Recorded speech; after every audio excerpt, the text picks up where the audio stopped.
And we're back with the show. This is Gerald Glassford from Pop Culture Cosmos and Game Source. We truly appreciate you being part of the broadcast here today. And I'll tell you what, it's a great pleasure indeed. We do this once a year, and I got to have him on the show a lot more often. But we do this once a year when we both can just cry in our spilt milk over why a certain group did not get even considered once again. But it's that magical time of the year. Once again, it is the time for the nominations for the 2018 Rock and Roll Hall of Fame Music Awards, and who better to break it down with me in a little bit of detail, although if you want a greater discussion, you got to check out his awesome podcast. It's Kevin Eldridge of the Flopcast. How are you, my friend? Hey, Gerald, I am good. Thanks so much for having me back on the show, and I like that I've got this reputation around the ESO network for the guy to go to whine and complain about the Rock and Roll Hall of Fame. Well, it's not just about whining about the Rock and Roll Hall of Fame. You're always the one that seems to enlighten me now each and every year as far as when they go out. And when I listen to your show, that's the Flopcast, which is available on the ESO network and also as well, yes. Flopcast.com, correct? It's flopcast.net. Okay, that's flopcast.net and also as well the ESO network. So I appreciate you taking the time again to talk to us. I'll tell you what, it's a great time indeed as far as for those who are nominated, but for some others, there's some little bit of rejection. And when it gets to that part of it, I think I'll be doing some crying when we talk about that. But first off, I want to mention the actual nominees for the Rock and Roll Hall of Fame that's coming up for 2018. Bon Jovi, Kate Bush, The Cars, Depeche Mode, Dire Straits, The Eurythmics, The Jay Giles Band, Judas Priest, LL Cool J, MC5, The Meters, The Moody Blues, Radiohead, Rage Against the Machine, Rufus featuring Shaka Khan, Nina Simone, Sister Rosetta Tharpe, Link Ray, and The Zombies.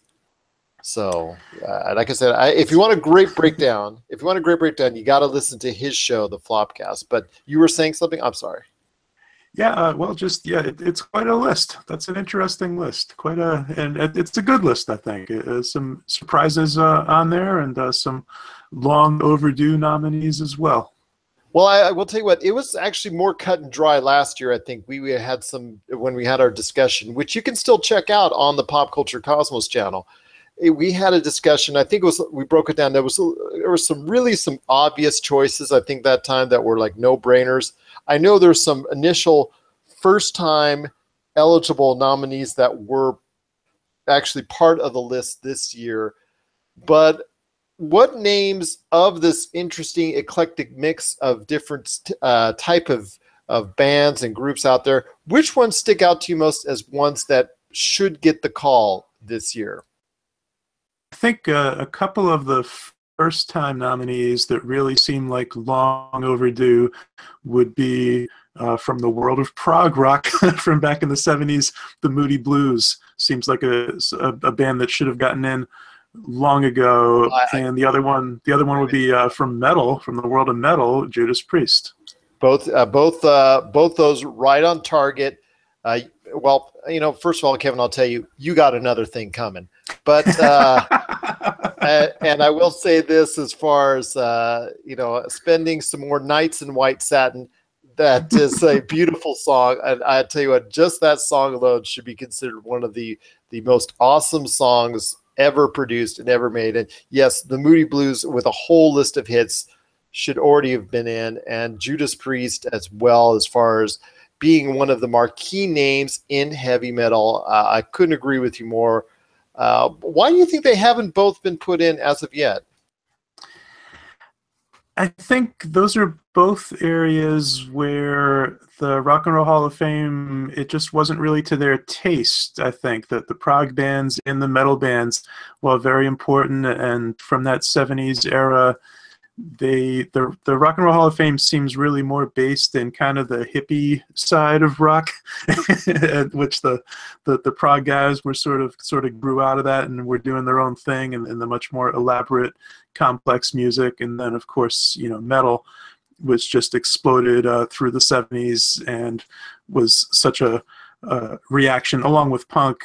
With punk and metal were just backlash to the prog acts and the arena rock, and but meanwhile the Hall of Fame, what we think of more as the classic rock that's more blues based. So they've been slow to come around to some of these acts that are really important and really influential. We've seen that as far as prog rock, they've made a lot of they've made up for lost time in the last few years. And Yes got inducted this past year. They brought in Yes, Rush, Genesis. A bunch of these bands have finally gotten in. Metal, they've been so deficient in. They put in Black Sabbath a long time ago. From more recent times, Metallica got in right away, as they should. But when you talk about metal, the fundamental founding metal acts, that list is always going to include Judas Priest, and not on this list, but I'll throw them out right now: Iron Maiden, Motorhead. Yeah, I agree with you. I mean, how many kids during our era of era gone by wore Iron Maiden T-shirts? I mean, there's countless thousands that were following their music back in the 80s and whatnot. So I definitely agree with you on Iron Maiden as well. So there are a couple new nominees. I was saying first-time nominees that they were first-time eligible. Rage Against the Machine and Radiohead. I know there's going to be a lot of, let's say, fans that are more, I guess, younger fans that are more millennials, maybe a little bit more, I guess, more into what's going on in today and now, that may be trying to push those bands, Radiohead and Rage Against the Machine, into the Hall of Fame maybe earlier than expected or maybe deserved. I am personally favoring Rage Against the Machine over Radiohead. I think Radiohead does not have the body of work for me to get in, but that's, like I said, it's just a matter of opinion. But of those two, do you think either one will stick out as something that, as a group, that will probably be sent in at least this time around? Yeah, and I don't know a lot about either one of these bands. I've heard 2 Radiohead songs, and I name any songs by Rage, although I certainly remember them. I'd know the songs if I heard them. But it's Killing in the Name of, or anything like that. But I agree with you on Radiohead. There's a very limited amount of songs that they're known for, but it seems to be Radiohead seems to have their fame has garnered a life in and of itself beyond their music. Yeah, and Radiohead, again, I know very little about them, but I know that they're very respected, and this is one of those critics' darling kind of bands that the critics would just gush over what brilliant music they've produced, and they're probably right. It's an area that I'm a little ignorant about their work. So the word that I've heard is that Radiohead is expected to get in, even though they're young. This is their first year of eligibility, but this is one of those bands that I think they're probably going to get in. I agree with you on that. I think because they've, like I said, they've garnered a name that's expanded beyond their music, beyond their name, as far as a lot of bands that are from today that actually had influences by that were influenced by Radiohead. And then just like I said, a lot of I guess the Radiohead is just right around the turn of the century and whatnot. Just their name seems to be synonymous with a lot of pop culture as far as going on within music and all that realm, as far as in the late 90s, early 2000s, that type of era. I want to ask one more thing before we head into some teary-eyed discussion. Is there anybody else on this list that sticks out? I'm thinking the Cars, but the Cars I think are just going to be perennial favorites and not going to be able to get in. The Eurythmics might be a surprise to some, especially with the 80s scene is pretty much being covered by a lot of other bands that have already been allowed to get into the hall. But what are some of the other surprises that you think may get into the Rock and Roll Hall of Fame? Yeah, I mean, as far as the Cars, I'm with you. I love the Cars. I'm a Boston guy, and they were one of my very favorite bands coming up. This is their third nomination, and yeah, they are one of those bands that you could easily see getting nominated multiple times, but never quite making it. I kind of feel like maybe this is their year. I hope. Maybe that's just wishful thinking on my part. One thing that makes me a little nervous about them, and we brought this up when we talked about these nominees on the Flopcast, is the Cars and the Jay Giles Band. I started wondering, here you've got two Boston rock bands from the 70s. Are they going to split the votes and kind of knock each other out of contention? So that's something that I hope is not going to happen. And I mean, Jay Giles are cool too, but I really hope this is finally the year for the Cars. Well, it's kind of a tit for tat because you got the Jay Giles band had the bigger hits, but the Cars had the bigger series and a much more diverse portfolio of hits as far as songs that reached the top 100, top 40, top 20, top 10, and also number one status. But I know the Jay Giles band had two hits that really just, Yep. so it's that's, I don't know how they're going to gauge that and how they're going to weigh that when it comes to those Boston bands. Yeah, and the hits of Jay Giles are not really even representative of the band. Like the Jay Giles was this kind of cool, crazy blues rock band through the 70s, and when they finally hit the top 40 with Freeze Frame, Centerfold, that stuff, the pop songs of theirs, the end of their run, they kind of they turned into a very successful pop band and then immediately broke up. Whereas the Cars just fully formed. Here we are. Here's a bunch of perfect pop songs, and they did it for 10 years. My preference Both guitar and synthesized based. Doing everything. It was classic rock. It was new wave. I love them. I really hope that this is their year, but but we'll see. And yeah, it's funny seeing all these '80s acts. I'm an '80s guy certainly, and seeing Bon Jovi's nominated for the second time. The Eurythmics was kind of a surprise, but it's cool to see the new wave acts getting some recognition. Depeche Mode is on there again. Dire Straits for the first time. So it's getting crowded with these '80s top 40 bands at this point. The MTV generation is still being thought of very strong indeed. And I'll tell you what, let's hope the Cars can drive their way to a Hall of Fame recognition there and actually get into the Hall of Fame. And to those other bands, we wish everyone best of luck on that. They're all great artists and they're all great bands indeed. Just it's so hard to choose. I actually want to hit on one last thing before we go to the crying. LL Cool J. He's someone that is still part of today's pop culture with television, him all over the place, but his work, as far as from a musical standpoint, seemed to transition out in a way as soon as he started really finding success in the other parts of entertainment industry. Does he have a high enough body of work? Because he was so instrumental in the early success of the rap culture and the rap music entirely. I mean, my gosh, Mama Says Knock You Out.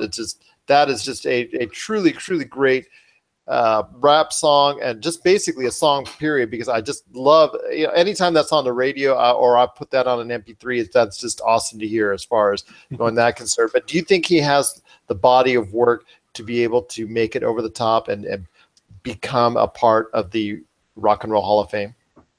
Yeah, I was wondering about LL Cool J, and I'm not a rap guy, so I don't go too deep on knowing too much about LL Cool J. But yeah, I know those early hits, and being one of those early major stars out of the rap scene makes LL Cool J eligible. And this is his fourth nomination, and I would not be surprised if LL Cool J gets in, especially seeing how the last few years there's been a rap act has been inducted almost every year for the last few years. They inducted Tupac Shakur this past year, NWA the year before. So I think there's about 6 rap, pure rap acts have been inducted at this point, and we're certainly going to see a bunch more in the next few years. So LL is one of the names on this list that if I had to pick out like 6 names and say, here's who I think is going to be inducted, LL would be one of those names for me.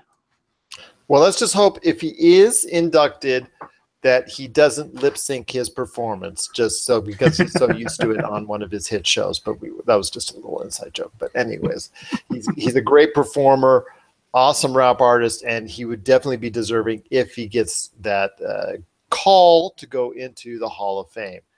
Sure. All right, now we're going to do some crying here, and I'm going to ask right off before we get to the big crying. Yeah. What about some of those bands that we've seen on the list numerous times before that really just haven't gotten their shot? I'll start off with Kraftwerk, that just has revolutionized the EDM scene, as we talked about on last year's podcast.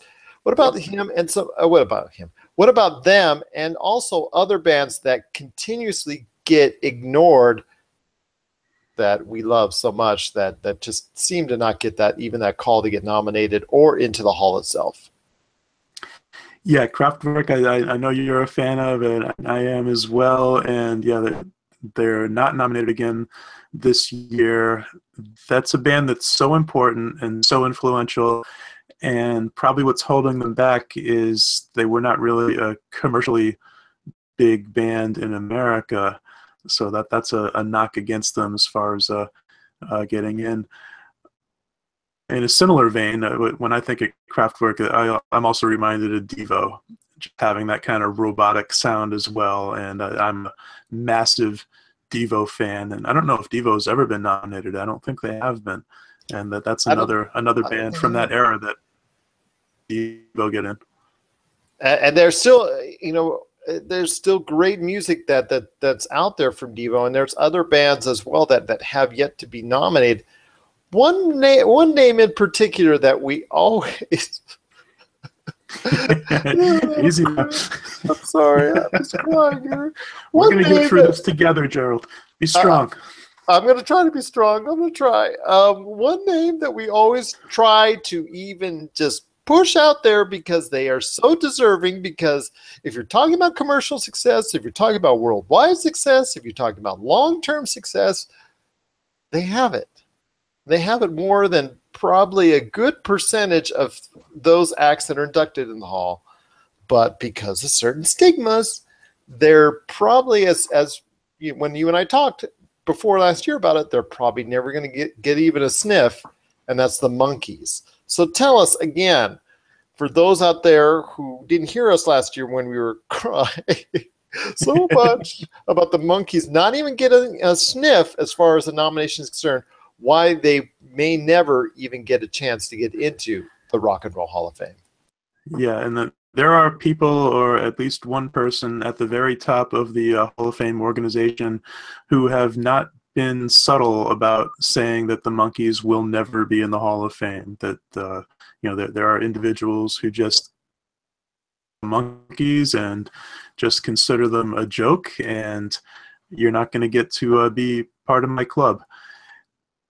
And obviously, again, full disclosure, I'm a huge lifelong Monkees fan, one of my all-time favorite bands. I've got all the records. I see them in concert whenever I can. Their fan base has been very angry about this not being allowed into the Hall of Fame. The Monkees themselves, I've got to say, have been very gracious about this. My friend Ken Reed, he does the TV Guidance Counselor podcast, which is great. Ken interviewed Mickey Dolenz just a couple of months ago, and the subject came up. And Mickey could not have been more gracious and reasonable about the whole situation. He said it's fine. And he said, the Rock and Roll Hall of Fame is a private club. It's a private organization that was set up, and the people that run it can let in or keep out whoever they want, and that's fine. So Mickey's line, or his standpoint, is fine. He's not losing any sleep over it. I was part of a conversation with Peter Tork just a year or so ago where the subject came up, and Peter just outright said, "I don't care," and he seemed quite sincere about that.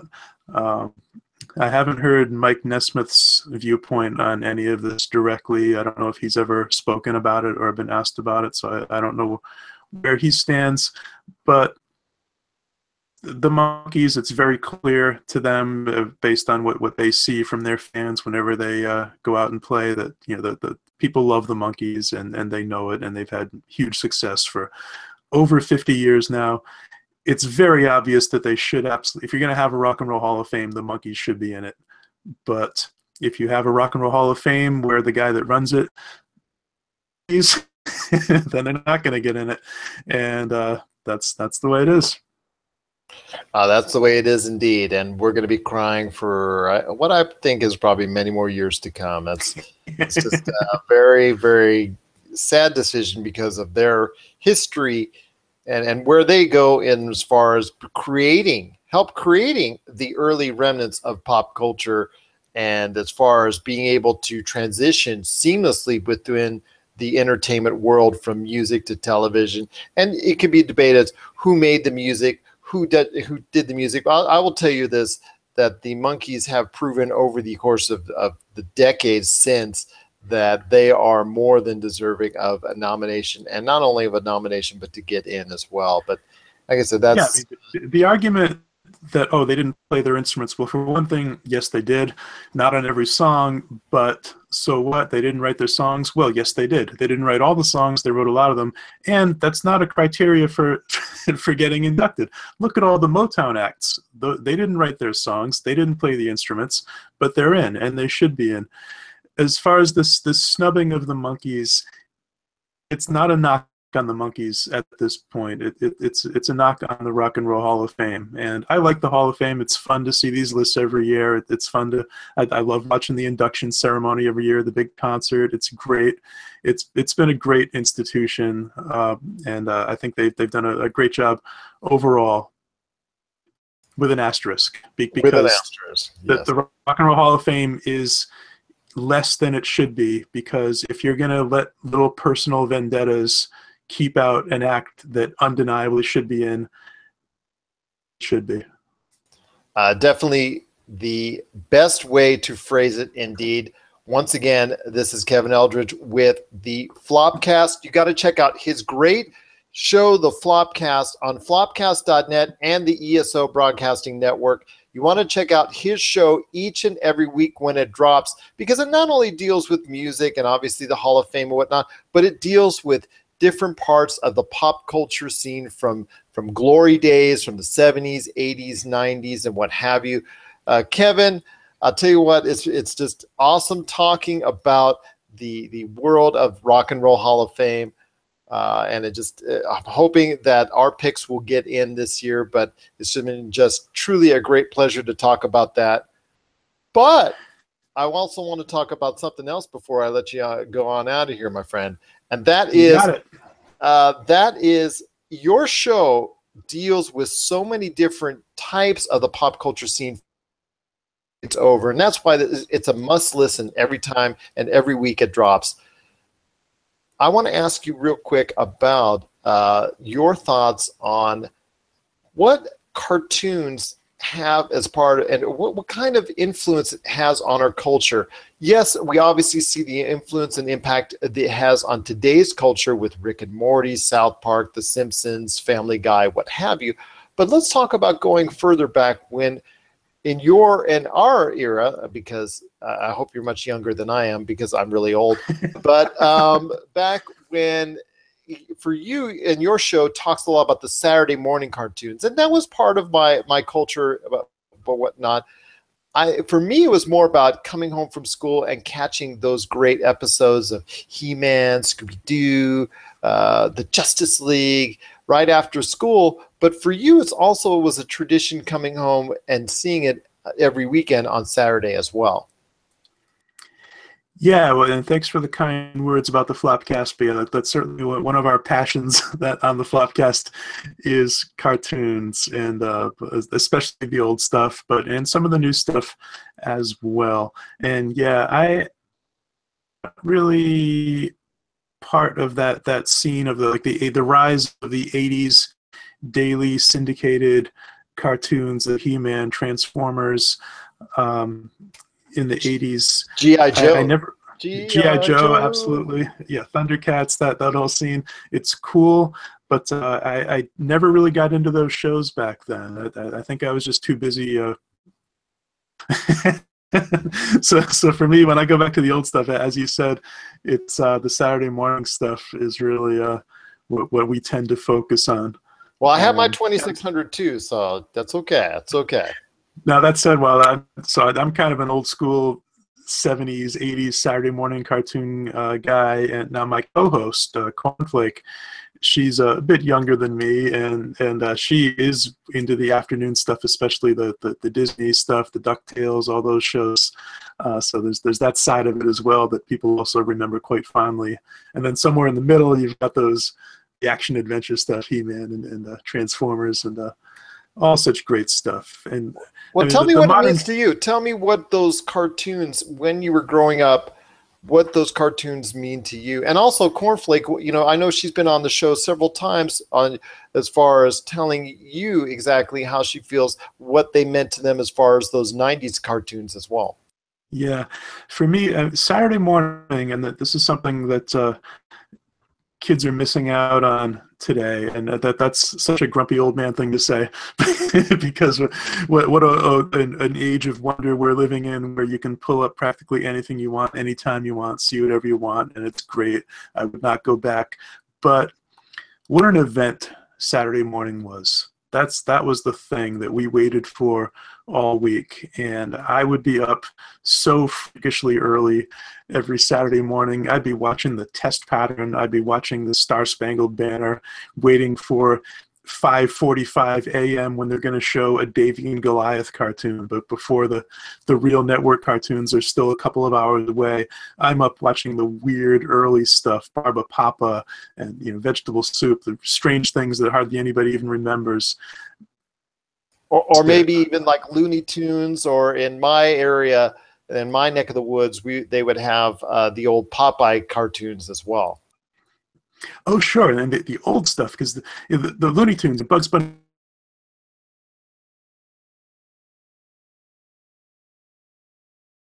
Kevin, you still there? Kevin, you still there?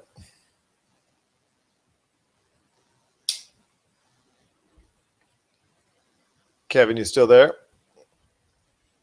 Oh. Kevin, you there? Hey, Gerald. Hey. Yes. I think the call got dropped there for a second. Yes, gotta love the intranet. So, but you were saying as far as the influence of the Looney Tunes, and also as well, like I said, I was a big fan of the Popeye cartoons as well. Yeah, with the Looney Tunes, like you had the Bugs Bunny Roadrunner show was part of those network Saturday morning cartoon blocks, and of course those were mostly reruns. We were watching cartoons from the 40s and the 50s, but they were just so brilliant and perfect that you could watch them 1,000 times. And also those cartoons were made for adults originally. Those were made to be the shorts before movies. Those were theatrical shorts that we were watching on Saturday morning.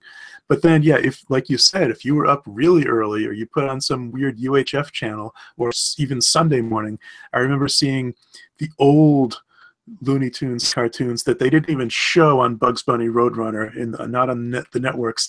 There were these syndicated packages of those cartoons that if you were up really early, and the real early stuff, it was usually like old beat up dirty prints, the grainy these awful copies that they just kept Especially showing at the again beginning and the end, where they really didn't care about cleaning it up. Yeah, I mean, those early Bugs Bunnies where he kind of looked different, the before Chuck Jones or even came along, the real early stuff was just fascinating to see. But the network stuff was just such an event back then, and even the Friday night preview shows. Remember the beginning of the cartoon season? You'd watch the preview specials on Friday night where they'd introduce the new Saturday morning shows to you. And my sister and I would be watching and practically taking notes and plotting what are we going to do in the morning, and negotiating. Okay, we'll try this one, but then we're not going to. We've got to stick with the Super Friends.